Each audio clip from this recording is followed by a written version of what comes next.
Hello and good evening. My name is Scott Flutterjohn. I'm a graduate student at Boise State University, and today I'm here to talk to you about the educational potential of vlogging. Um, Vlogging, for those who don't know, is when you create a video and you discuss either giving your opinion or commentary on a particular topic. And so my topic tonight is the educational potential of vlogging. We're going to look at it from both the teacher and the student perspective because there are benefits in both directions.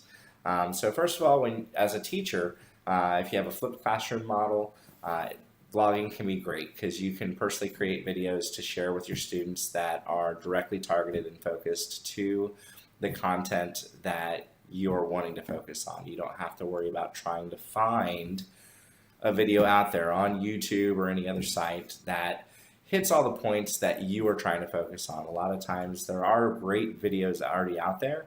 Sometimes they just don't necessarily always cover all the finer points that you are trying to express to your students.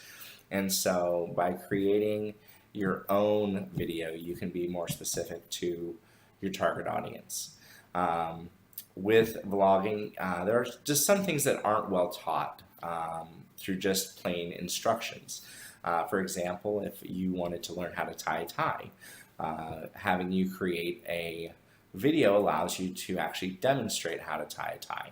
Whereas just giving somebody directions, while they may be successful, there's a good chance that initially they're not going to be. From the student perspective, being able to create vlogs can be great because not everybody is skilled at explaining themselves with a written word. Or sometimes a question may be asked that just because of the wording is confusing to the student. But if you simply ask them how to go about demonstrating the content, they can do it. If you ask a student to add 15 plus 53, they may be able to get out manipulatives and show you how they've gone about adding what their thinking was. And so you gain far more information as a teacher on what that student is thinking, what's their process, what are they going through, that you can't get from just a regular pencil and paper exercise. Also, you can have them be thinking out loud, describing what they're doing, why they're doing it, which as a teacher gives you far more information. Certainly a lot of times you can see where they went awry on a particular math problem, but to hear them express it, your assumptions from just what you see are not always going to be accurate because you can't always tell what they've erased, what they've redone, and so having a video allows you to see their full thinking, see what connections they're making, as well as in other content areas. A student may write something and you're like, what are you thinking? But with a video, a student can give you a full explanation how they got to where they're going. A lot of students need those different forms because even within a video, you can sit and talk to the camera and just explain what you're trying to explain, but you can also create other presentations. You can be creative. You can create a role play. You can create and act out a play. You can use other visual representations within your video to express content. You can add music. You can add all sorts of things. You can put in additional images. You can put in anything you want, really, any type of content, a picture, a chart, a graph, and it makes it really easy to edit everything together to get your point across. And so those students who need different methods of communication or who express themselves better in different forms, video is a great way to do that. It's also great for ELL students who may not speak English well. If you have a teacher who understands their native language, they can even do a video in their native language. A lot of times a person may understand the spoken language, but not necessarily written. So it opens up more avenues for those ELL students to be able to express themselves more clearly. Because sometimes it's not that they don't know the right answer, it's just that they don't necessarily know the right word for the right answer in English for you to understand. And so it opens up more avenues for them to be able to express themselves. Along those same lines, student portfolios is a great way for vlogging to be used, because students can create a whole list of vlogs throughout a semester, school year, or whatever the case may be, that opens up new ways for them to show mastery of a content area. It's also great engagement. Students love technology. They want to use technology, and so any new way we can use technology incorporated into our instruction or into the students' way of showing mastery is a plus. Also, it's very easy to share videos with parents. Parents love to see what their kids are doing in school. And so if you can take a short video, they don't have to be long. They can be 30 seconds, a minute, 5 minutes, just depending on what the target is. But being able to share those with parents soon after they've been completed is a great engagement, not just for the kids, but for the parents too. It's an easy way for the parents to know what's going on at school, what they're working on. So then parents can have discussions with their students, with their class. And so it's just another great way. And you've got that whole collection, especially great for the middle and high school kids who are a lot of times required to create a portfolio for the class. They can create it for the different content areas, and they can put it all together. It's especially great when there are cross-content projects. For example, sometimes you'll tie in ELA with math or social studies with ELA. And even though those contents areas are from two classes, they can make one video that covers all that content area. And so it's a great method of doing for that. Collaboration as well. It's very easy with a video camera to be able to get a group of kids who are working together to create that project. And through editing and doing different things with the video, you can create any type of a project in the form of a vlog.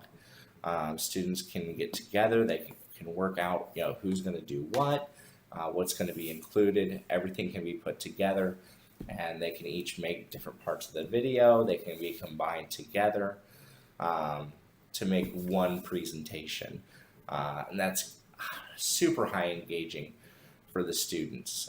They absolutely love it. You can also get students into reflecting with vlogs. It's very easy to have the student just talk to the camera.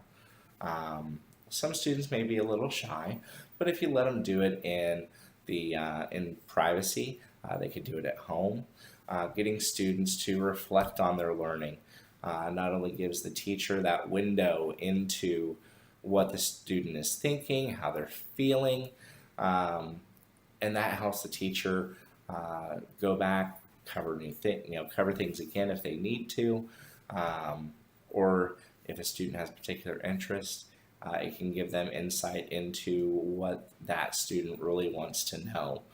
And so it's just another way to find more information, get to know your students better. Students can maybe feel a little more comfortable, let their personality out, and be creative. And also it gives a whole new assessment way for teachers. We're always looking for new ways to assess. We're never totally happy with what we have. We're not happy with the multiple choice test. We're not happy maybe with the way a question is worded. And so being able to use video to assess students is another great tool for teachers. And vlogs, again, they don't have to be super long. They can be one simple question that a student just needs to verbally explain. Digital storytelling can be amazing with video because you're able to do so many different things. You may get a reluctant reader. You can say, hey, you can act out the different voices. You can insert images. You can even insert the book if you wanted to into a vlog with their voice going over it.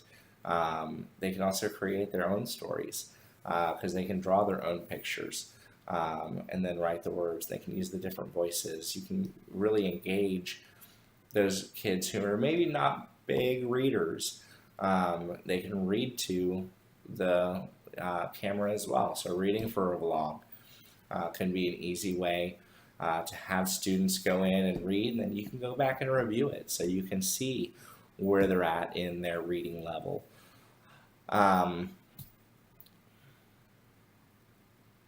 And so there's lots of different ways that both the students and the teachers can use video, both for engagement, assessment, reaching all sorts of different learners throughout the classroom. It's a great differentiation tool because with video you can do so many different things. You can put music in and the images and everything else. And so it's great. I wrote this note that says removes the mystery, and I wish I knew what I had meant by that. And so I'm gonna look. I apologize for the brief break, but when you're recording a live video, sometimes it takes sometimes you forget something, and so you got to go in and look.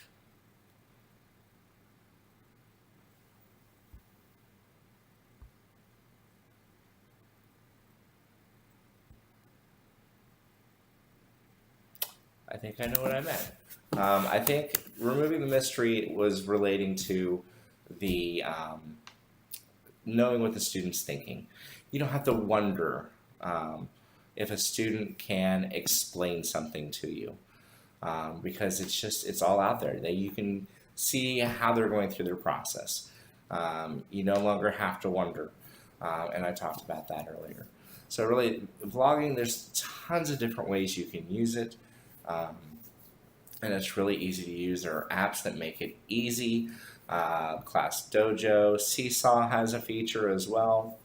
So there are a lot of great user-friendly and school-friendly ways to be able to use vlogging in your classroom and to be able to share with the students. Students also, lastly, if you have students who are really proficient in a particular content area too, you can have them create vlogs that make them the teacher. They can teach a concept and other students can then watch their videos. And if students know that you have students do that, every kid has something that they are really good at. And so allowing them to create a video that's used for the whole class is a very engaging way to get them involved. It is really going to make them feel proud and special that they were able to contribute something to the class. So again, there's tons of different ways vlogging can be used, tons of great things you can do with video. There's great software out there for editing and adding images and background music. The kids can really do so much with it. And so hopefully you'll consider using vlogging in your classroom as well, because educationally the potential is just off the charts. I appreciate your time and I appreciate you watching my video. You have a great night, and thanks.